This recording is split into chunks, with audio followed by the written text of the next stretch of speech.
오늘 마태복음 22장과 23장에 있는 말씀을 함께 나누겠습니다. 혼인잔치의 비유로 시작되는 말씀입니다. 하늘나라는요, 혼인잔치를 베푼 어떤 임금과 같다. 그 임금의 태도와 그 임금의 모습을 통하여서 하나님 나라의 통치와 하나님 나라의 모습을 우리가 조금 더 구체적으로 살펴볼 수 있는 것입니다. 1절에서 7절까지 보면요, 혼인잔치의 비유가 등장합니다. 옛 이스라엘은 버림받고 새 이스라엘은 선택받게 된다는 내용을 담고 있습니다. 옛 이스라엘은요, 유대인들을 가리켜 말하는 것입니다.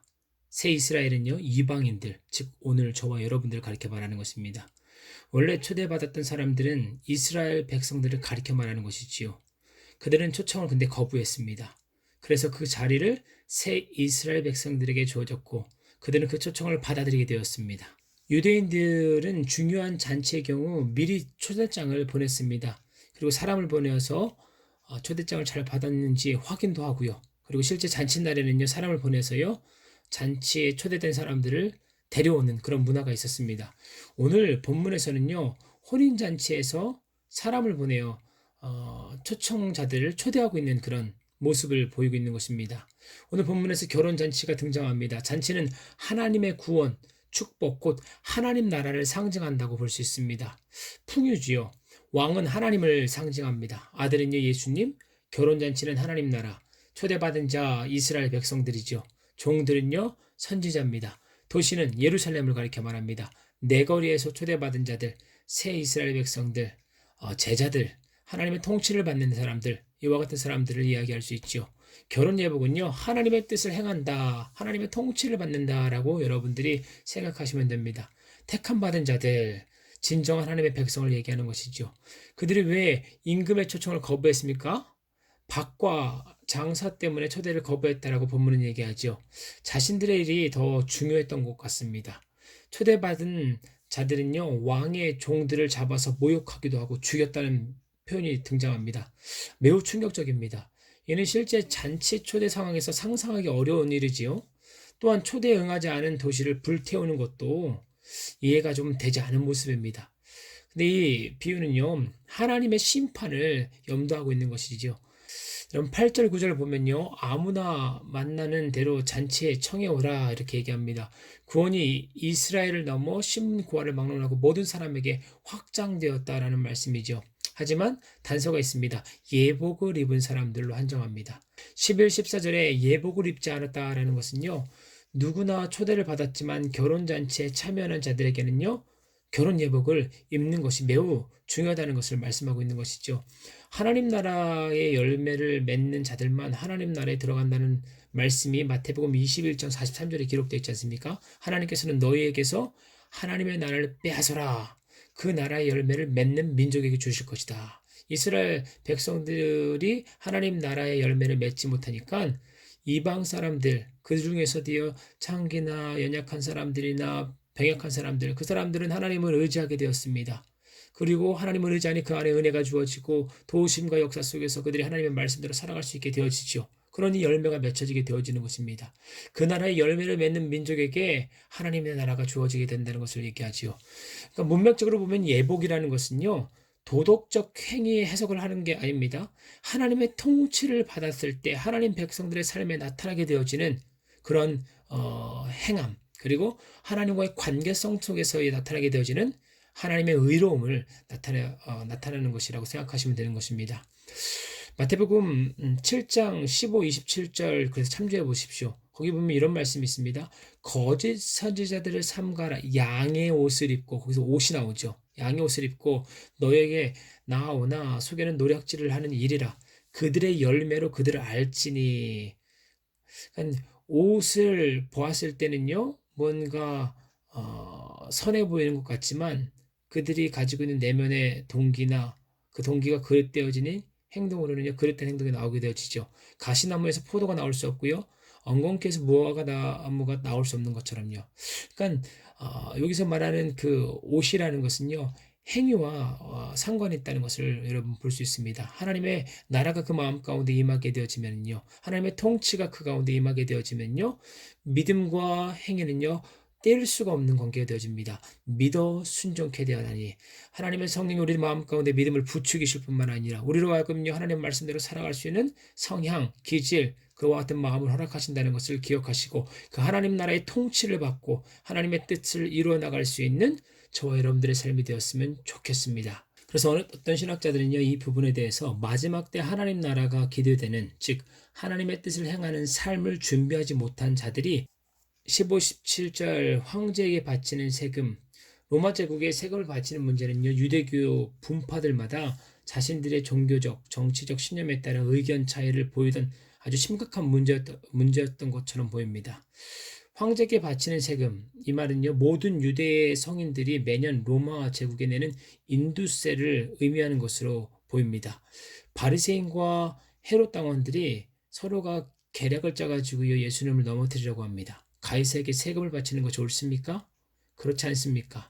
예수님이 세금을 바치라 말하면요 이스라엘 백성들을 예수님에게 분리시킬 수 있었습니다. 그 이유는요 로마의 편을 예수님이 들고 있는 것이기 때문인 것입니다. 반대로 예수님이 세금을 바치지 말아라 그러면은 이거 불법을 행하는 거 아니야?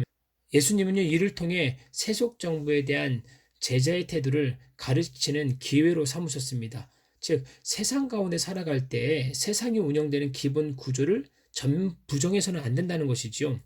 하나님께서 세상의 기본 질서 유지를 위해 이방 권세도 사용하고 계시며 따라서 하나님의 백성은요 그러한 하나님의 경륜을 이해하고 세속 권세에 대한 의무를 충실해야 한다는 원칙을 언급하는 것입니다. 18절 22절에 보면 예수님께서 그들의 간악한 생각을 아시고라고 말씀합니다. 위선자들아 어찌하여 나를 시험하느냐. 가이사의 것은 가이사에게로, 하나님의 것은 하나님에게로. 참 예수님은 지혜롭게 답변하셨습니다. 바리새인들이 선생님은 진실한 분이시며 이렇게 아첨하는 말 뒤에 불순한 동기가 숨겨 있다는 것은 예수님은 다 알고 계십니다. 사람의 내면마저도 잃고 계신 예수님의 모습을 통해서 예수님은 참된 하나님의 아들이시고요. 그리고 참 지혜로우신 분이시라는 것을 우리가 깨달아 알 수 있는 것이지. 23절에 보면 부활 논쟁이 기록되어 있습니다. 제기하는 질문의 출발점은요. 모세오경에 규정된 수원법입니다. 수원법이라는 것은요. 만일 어떤 사람이 자식이 없이 죽으면요. 구약 시대에 그 동생이 그 형수와 결혼하여 자기 형의 대를 이어줘야 한다. 이런 게 수원법입니다. 근데 오늘 본문 말씀 보면은요. 어떤 여인이 남편과 결혼하게 되었는데 그 남편이 죽은 거예요. 그러니까 둘째가 그 대를 잇기 위해서 형수와 결혼합니다. 둘째도 죽고, 셋째도 죽고, 넷째도 죽고, 다섯째도 죽고, 여섯째도 죽고, 일곱째도 죽고, 마지막 형수도 죽었다는 것이에요. 말도 안 되는 것을 가정해가지고요. 부활을 윤리적으로 맞지 않다는 것을 사두개인들이 얘기하려고 하는 것이죠. 그러니까 모세오경에서 말하는 그 하나님의 말씀, 형사취수제, 수혼제, 이 부분들을 생각했을 때 부활이 허용된다 그러면 이건 논리적으로나 윤리적으로나 맞지 않다. 그러니까 부활과 율법이 모순된다. 그래서 부활은 없어져야 된다. 이런 논리로 지금 사두개인들이 얘기하고 있는 것입니다. 실제 사두개인들은요. 사람이 죽으면 무로 돌아간다. 소멸된다고 믿었습니다. 그렇기 때문에 바리새인들과는 또 신학이 달랐죠. 바리새인들은요. 영적인 것들, 영혼과 그리고 죽음의 문제, 내세의 문제, 부활 이런 부분들을 다 믿었습니다. 34, 36절 보시겠습니다. 율법 가운데 어느 계명이 중요합니까? 라는 말씀이 등장하지요. 바리새인들이 이제 예수님을 넘어뜨리려고 합니다. 사두개인들이 예수님을 못 넘어뜨리니까 율법 문제 가지고 이렇게 얘기하니까 예수님 정통하죠. 율법에. 하나님 사랑과 이웃 사랑으로 율법을 정리해 주십니다. 29절과 31절에 보면요. 하나님은 죽은 사람들의 하나님이 아니다라고 얘기합니다. 여러분 모세오경 보면요. 부활을 암시하고 있다는 말씀이 있습니다. 출애굽기 3장 6절이죠. 오늘 본문 말씀이 인용하고 있는 말씀인데 호렙산에서요. 모세에게 하나님이 나타나셨을 때 나는 아브라함과 이삭과 야곱의 하나님이다. 거기서 아브라함과 이삭과 야곱의 하나님이라고 묘사하는 이 말씀이 시제가 현재예요. 그러니까 하나님 앞에 지금 아브라함이 살아있는 것이고요. 야곱이 살아있는 것이고요. 이삭이 살아있는 것입니다. 그렇다면 이는 아브라함과 이삭과 야곱이 땅에서 죽음으로써 그들의 존재가 끝난 것이 아니라 하나님께서 모세에게 말씀하실 당시에도 여전히 살아 있음을 입증해 주는 말씀이지요. 또 우리가 한번 생각해 볼 수 있는 것은요. 천국에서는요. 아이를 낳을 필요가 없다. 번성할 필요가 없다라는 것이지요. 그렇기 때문에 결혼의 필요성도 없어지게 되어지는 것입니다. 41, 45절 보면요. 어떻게 예수님께서 다윗의 자손이 되었겠느냐. 예수님께서 그리스도는 누구의 자손이냐 바리새인들에게 물어봤습니다. 그들은 대답합니다. 다윗의 자손입니다. 그럼 다윗이 그리스도를 주라 불렀던 것은 어떻게 생각하느냐? 그들은 감탄하게 되어지죠. 다윗보다 우위에 있는 예수님, 다윗보다 선제, 앞서 계셨던 예수님, 그 부분들을 이야기하고 있는 것입니다. 마태복음 23장에 보면요, 율법학자와 바리새파 사람을 꾸짖으시는 모습이 등장합니다. 모세의 자리라는 표현이 등장합니다. 회당 앞자리에 놓인 높은 의자였습니다. 유대인들의 회당에 랍비들이 율법을 가르칠 때 앉는 자리였습니다. 13절에 보면요, 율법학자와 바리새인들에게 7차례 화가 선포되어집니다. 마치 하나님 나라의 통치를 받게 되어졌을 때는 산상수수에 팔복이 임하는 것처럼 하나님 나라의 통치를 벗어나게 됐을 때는 화가 미치게 된다는 것을 생각해 볼 수 있는 것입니다. 위선자의 특징 보면은요, 7가지 화가요. 첫 번째로 13절에 나오죠. 너희에게 화가 있을 것이다. 천국문을 맡았지만 우리 천국문을 닫는 자들. 그리스도라 부름 받아 가지고요. 사람들 앞에 서지만 우리가 오히려 맹인이 되어 가지고요. 맹인을 인도해서요. 함께 구덩이에 빠지게 되어지는 모습을 볼 수 있습니다. 여러분, 우리는 하나님의 통치를 받지 아니하고는요. 천국문을 여는 것 같지만 실제 닫고 있는 우리의 모습을 발견할 수 있다는 것을 기억하시고 겸손히 주님을 의지하시는 저와 여러분 됐으면 좋겠습니다. 15절 말씀은요. 개종자를 만들려고 하다가 더 악한 자를 만들게 된다. 그러니까 선교에 대한 부분들, 전도에 대한 부분들을 얘기하는데 내가 내 내면이 건실하지 않고 하나님 나라의 통치를 받고 있지 않기 때문에 나로 하여금요. 전도받은 사람들은요. 더 악해질 수 있다는 것을 말합니다. 네 번째는요. 23절에 나와 있습니다. 11조도 하고 동시에 정의와 자비와 신의를 지켜야 했습니다. 그런데 그들은요. 신앙생활에서 세세한 것들은 중요하게 생각하면서 정말 중요한 것들 정의와 자비와 신의 이런 것들은 지키지 않았습니다. 11조만 하면요. 그런 것들은요. 버려도 된다고 생각했던 것이죠. 내적으로 자기 의의가 가득했던 자들인 것입니다. 24절에 보면요. 하루 사흘은 걸러내고 낙타를 먹는다? 하루살이와 낙타, 이게 해학적 표현인데 레위기 11장 4절에 보면요. 하루살이와 낙타는요. 부정한 음식이었죠. 둘 다 먹으면 안 됩니다. 근데 작은 거 걸러내고 하지만 큰 것을 먹는다? 이거는 뭔가 이율배반적인 그런 행동인 것입니다.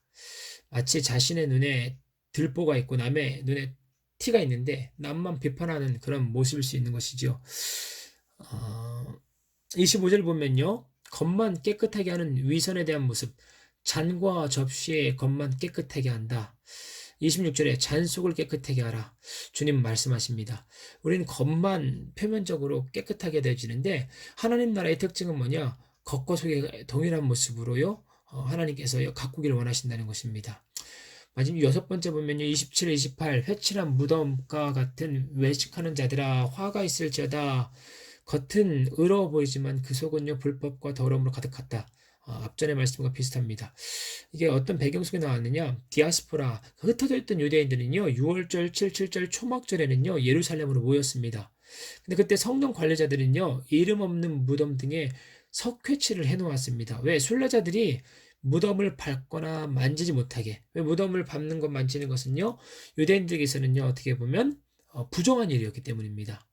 7번째로 29절 32절을 보면요 항상 의인을 대적하는 자들의 화가 있을지어다. 그러니까 의인을 대적한다는 것은 뭐냐? 그들의 조상들과 그들은요 늘 의인들과 싸웠고요 의인들을 핍박했다는 것입니다.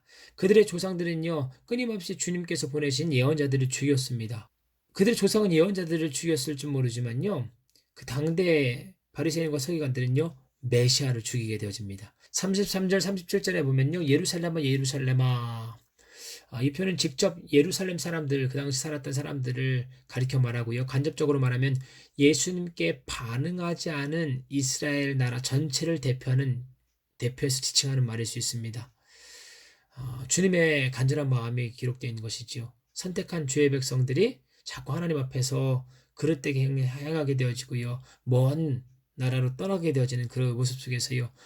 간절하게 부르는 것이 예루살렘아 예루살렘아 암탉이 자기 병아리들을 그 날개 아래 모으려 하는 것과 같이 내가 몇 번이나 내 자녀들을 모으려고 하였느냐. 수차례 선지자를 보내고요. 수차례 은혜를 통하여서요. 이스라엘 백성들을 돌아오게 하시려고 하는데 그들은 자꾸 멀어지기만 합니다. 구약에서 새가 그 새끼를 돌보는 모습은요. 하나님께서 자신의 백성을 돌보시는 모습의 비유로 자주 사용되었습니다. 38절에 보면 너희 집은 버림을 받아서 황폐하게 될 것이다 라고 말합니다. 거기서 성전을 가리켜서요. 하나님의 성전이라고 얘기하지 않고요. 너희 집이라고 말합니다. 왜 그렇습니까? 성전이 이미 버림받았기 때문인 것입니다. 하나님의 성전이 아니라는 것입니다. 그 성전은 이미 타락했고요. 하나님의 통치를 벗어났습니다. 그래서 하나님의 집이 아닌 너희 집이라고 묘사되고 있는 것입니다. 여러분, 계속적으로 마태복음은요. 하나님 나라의 통치를 우리에게 말씀하고 있는 것입니다. 하나님의 통치를 받는 사람들은요. 하나님의 나라의 백성으로요. 부름받은 자들이고요. 반듯한 하나님의 진실된 신자를 가리켜 말하는 것이지요. 그렇지 않고요. 내가 내 삶의 중심이 되어가지고 자기 중심성을 가지고 자기 속에는 옳은 대로 살아가는 사람들을 가리켜서요. 하나님은요. 주의 백성이 아니다라고 얘기하는 것입니다. 저는 여러분들의 삶에 하나님의 통치가 충만하게 임함으로 말미암아 늘 하나님과 동행하시고 그 하나님의 동행으로 말미암아 영혼은 잘된 같이 범사가 잘되고 강건하여 생명으로 넘치게 하는 은혜가 여러분들의 삶에 충만하게 있기를 소원합니다. 여러분 오늘도 다양한 묵상점을 가지고 글 남겨주시고요. 내일 뵙겠습니다.